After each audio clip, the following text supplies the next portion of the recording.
मराठ्यांनीच मराठ्यांची वाट अडवणं हे काही इतिहासाला नवीन नाही। राजांनी कोकणातील सर्व प्रदेश जिंकून त्यांनी गोव्यापर्यंत आपली वचक बसवली होती। सगळं कोकण जिंकत चालल्यामुळे आदिलशाह चवताळला। त्याने शृंगारपूरचा सूर्यराव सुर्वे याला महाराजांवर आक्रमण करायला लावलं। या प्रदेशाचा अधिकारी रुस्तम जमा हा होता, पण राजांनी पन्हाळ्याच्या वेळेत त्याला पराभूत केलं। त्याने तो घाबरला होता। त्यामुळे आदिलशहाने कोकणची सर्व माहीत असलेल्या सूर्यराव सुर्वे याला राजांना अडवायला सांगितलं।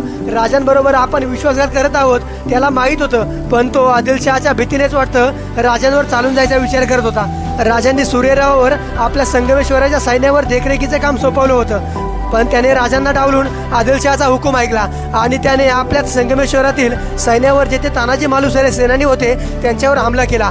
तानाजी मालुसरे त्यांच्या सैन्यावर तुटून पडले आणि शेवटी तानाजी मालुसरे यांनी सूर्यरावाचा पराभव केला।